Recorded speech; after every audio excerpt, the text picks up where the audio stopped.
My wife gave herself a whole pass stating it would freshen up our marriage, so I got with her best friend and handed in my divorce papers.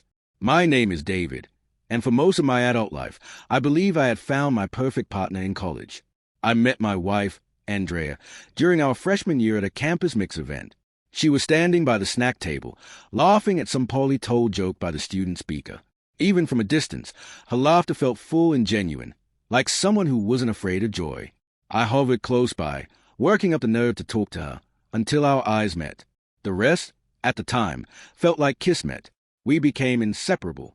Those early college years were electric with newness, new experiences, new freedoms, and a fresh start away from hometowns that never quite fit either of us.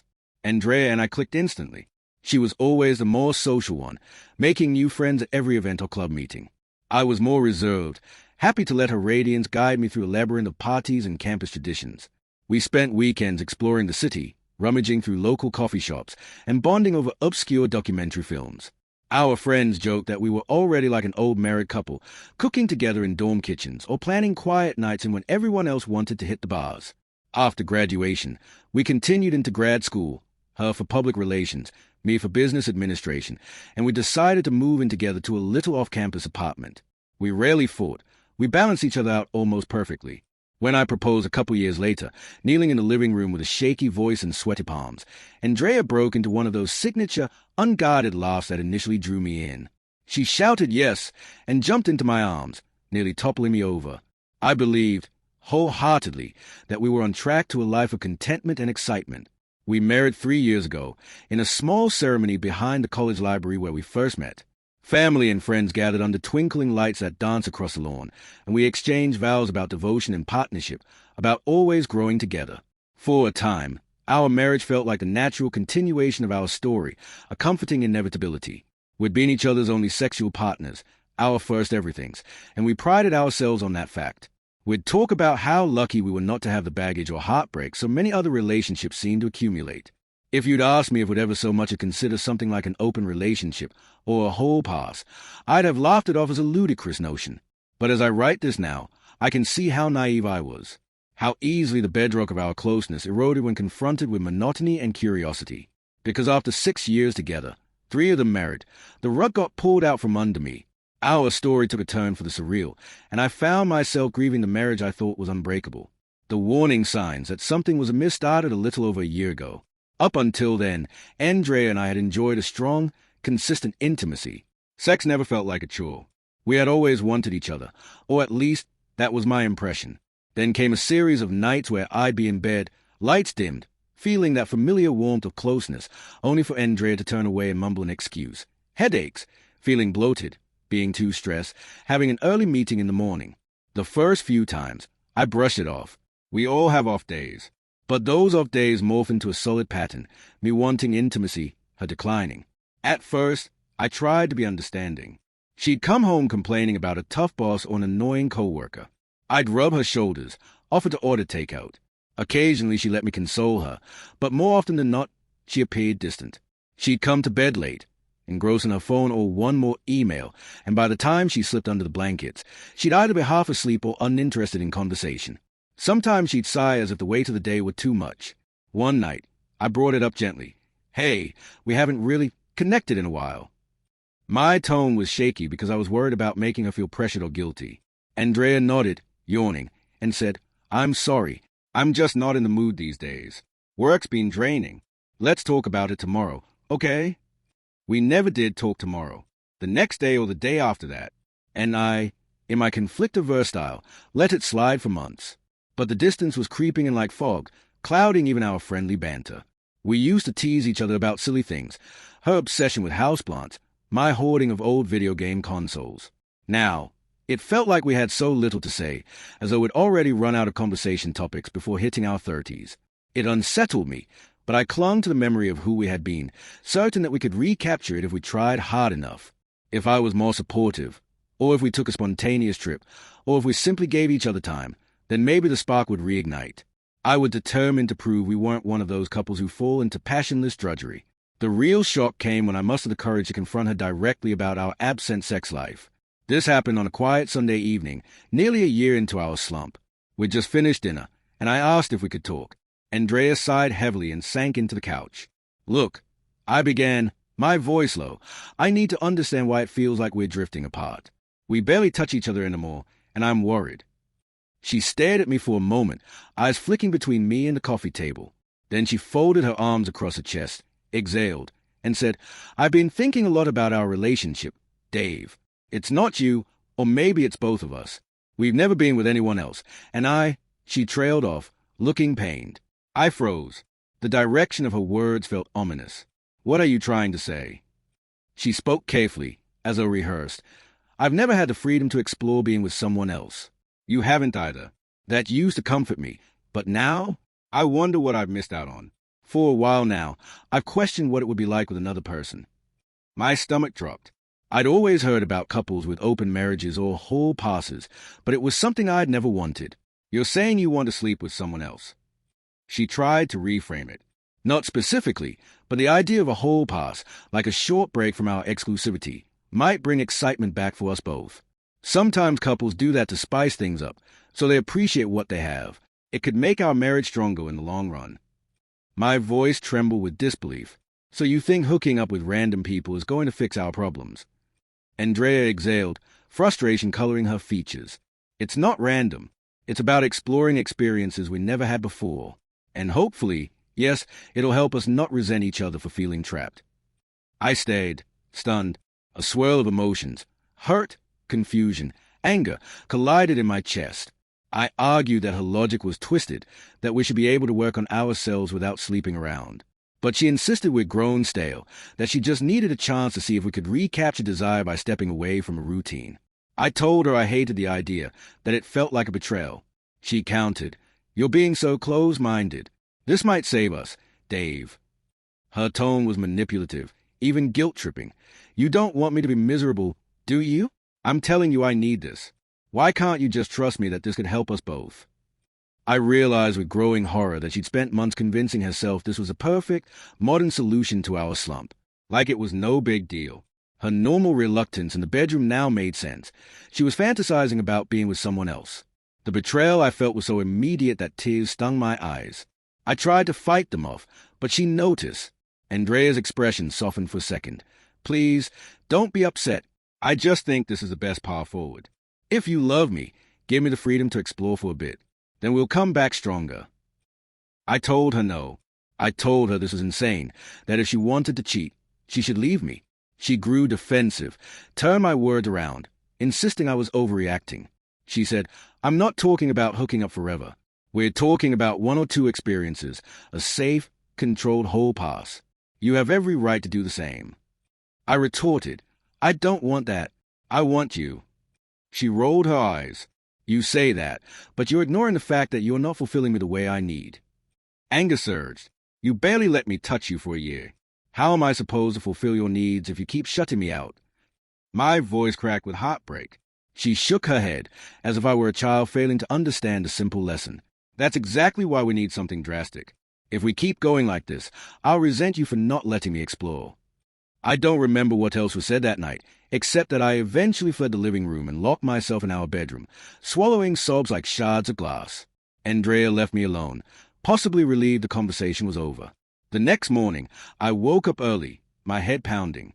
We had a hushed argument in the kitchen before she left for work.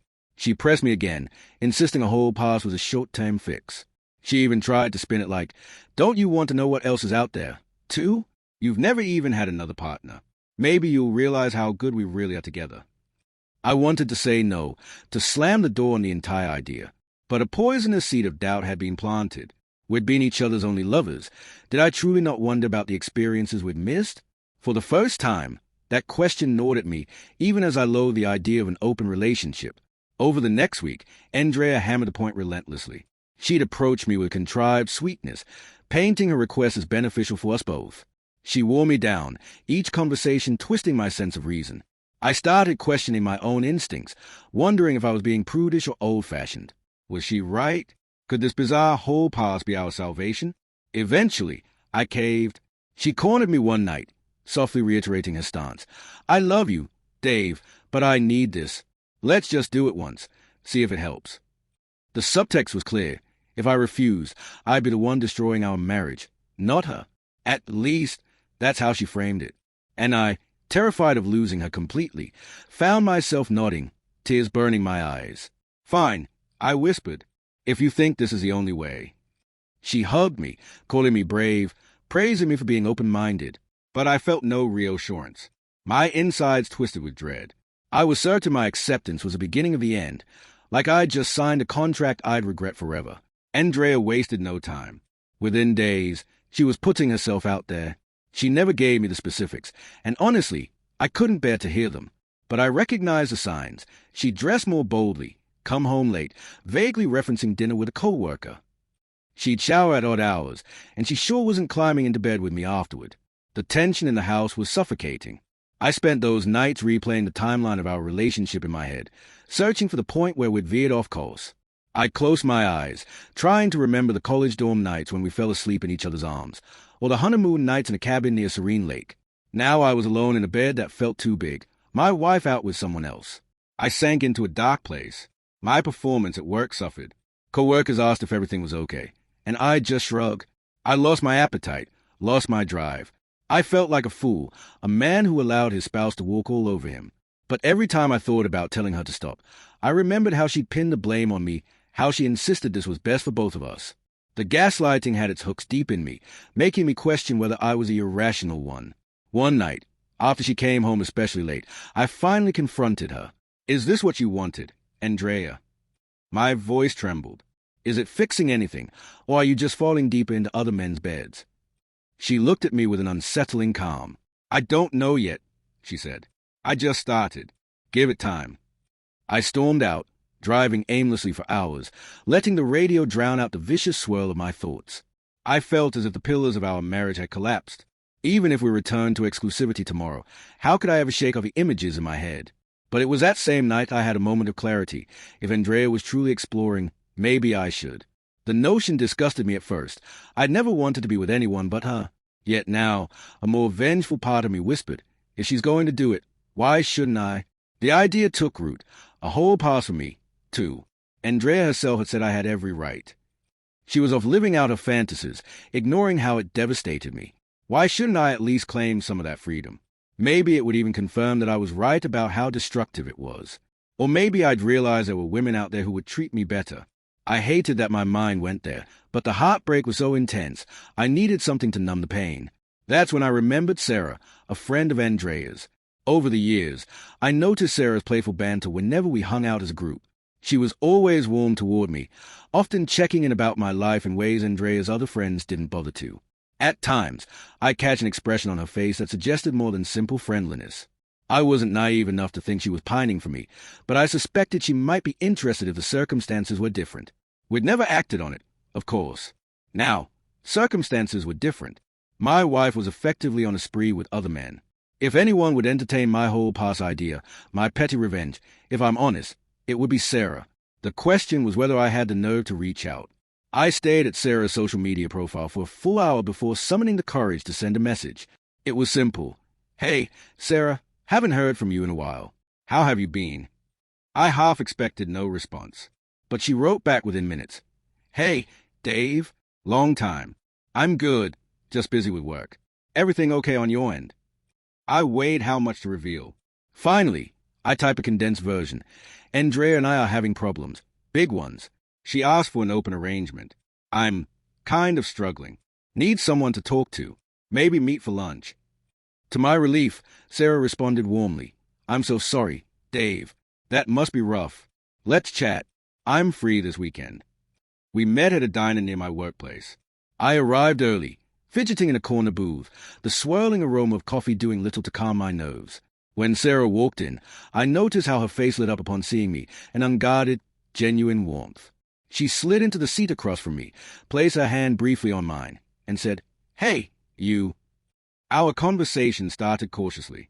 I recounted the broad strokes of Andrea's request, leaving out explicit details but emphasizing how betrayed I felt. Sarah's eyes widened with each sentence. She sipped her coffee and finally blurted, I can't believe she'd do that. I mean, if both of you wanted an open relationship, that's one thing, but it sounds like it's all about her. I nodded, relief blossoming that someone else saw it my way. I know. but she's got me second-guessing everything, like I'm stifling her. Sarah shook her head. No one should be forced into that. If you're not comfortable, that's reason enough to say no. I exhaled, the tension easing slightly. Then, feeling a surge of boldness, I admitted, I'm thinking of using the whole past myself. Maybe that's petty, but it's my marriage too. Her cheeks flushed slightly, and she leaned forward. Oh, I didn't realize you'd go that route. It's not something I want, I clarified, but I can't sit at home alone while she's out doing whatever. The second time we met, it was for dinner at a cozy bistro with dim lighting. Conversation flowed easier this time, her playful jokes, the way she touched my arm as we chatted. I felt more alive than I had in months. The guilt of betraying Andrea mixed with a sense of justification. She started this.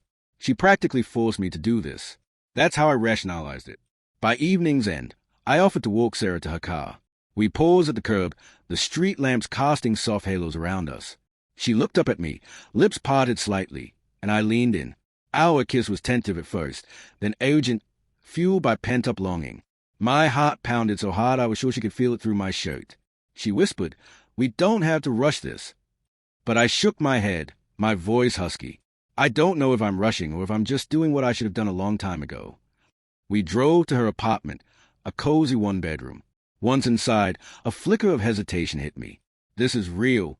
You're about to sleep with Andrea's friend. But the alternative was returning home to an empty bed, haunted by Andrea's new sexual escapades. So I pushed the thought aside. We tumbled onto her couch, lips locking, clothes peeling away. It felt surreal. This was the second woman I'd ever been intimate with, and I couldn't stop thinking about how drastically my life had changed in just a few months. The experience was tender yet fueled by my pain. I discovered there was comfort in being desired again, in finding that not all intimacy had to come with guilt or manipulative strings attached. Sarah was gentle, reading my cues, perhaps aware that heartbreak was woven into my every move. By the time we dozed off, my arm around her waist, I realized I wasn't thinking about Andrea at all, which was a first in a long time. I woke before dawn to faint light filtering through the blinds. Sarah was curled into me, her hair splayed across the pillow. I watched her breathe, the pang of guilt rising in my chest. Yet, overshadowing that guilt was a newfound determination. For months, I tried to salvage a marriage that Andrea had already undermined. I realized that no matter how much I wanted the old version of us, it was gone. She'd been the one to break trust, to push me away. As I eased off the couch and into the bathroom, I studied my reflection in the mirror. My eyes looked tired but held a strange relief. What if the future I planned with Andrea no longer served me? What if there was no going back? My entire identity since college had been tethered to her. The thought of being single, or being with someone else, once seemed impossible. Yet here I was, having spent the night with a friend who treated me kindly, who listened without belittling me. When I returned to the living room, Sarah stirred. We exchanged small smiles, no words necessary. I leaned down, kissed her forehead, and whispered I had to head home, but I'd call her later. She nodded, eyes fluttering closed. On the drive back, the city streets were mostly empty. I had a sense of direction I hadn't felt in months. I wasn't just reacting to Andrea's demands. I was deciding what I wanted, and I wanted out. Over the following week, I kept my distance from Andrea. She was rarely home in the evenings anyway, likely continuing her so-called exploration. I slept in the guest room, ignoring her occasional attempts at conversation. Finally, one Saturday morning, she pushed into the guest room while I was reading a magazine. "This is getting ridiculous," she said, arms crossed. "You hardly speak to me. Is this how you thought a whole pass would work?" I set the magazine aside, meeting her gaze. "I never wanted this. You bullied me into it. And guess what? I used my whole pass." Her expression flickered with annoyance. "Oh, so you slept with someone?" "Yes," I said, voice even. And I realized something. I'm done. I don't want to fight for a marriage that means so little to you. You can have your freedom, Andrea, permanently. I'm filing for divorce." Her jaw dropped. You're just giving up? How can you say that?" I felt a surge of anger. "I'm giving up? You've been sleeping with other men for weeks, if not months, ignoring my pleas to fix this in a normal way. You pinned me into a corner, gaslighting me about how this was best for our marriage. But it's not a marriage anymore. It's a farce." Her eyes narrowed. "You're really doing this?" "Yes." I paused, swallowing my nerves. "By the way, the person I've been seeing is Sarah." Andrea's face went white with shock. She spluttered, Sarah? My friend? How dare you? How dare I? I repeated, voice raising. You dared to break our vows. You got your whole pass. Well, so did I. And unlike you, I realize there's no turning back. She tried to retort, a mixture of rage and betrayal on her face, but her words tangled in her throat. I expected more of her manipulative barbs, but she seemed genuinely stunned.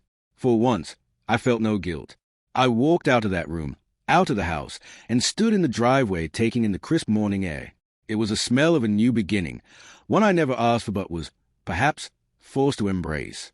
What did you think of this story? Let me know your thoughts in the comments, and thanks for listening.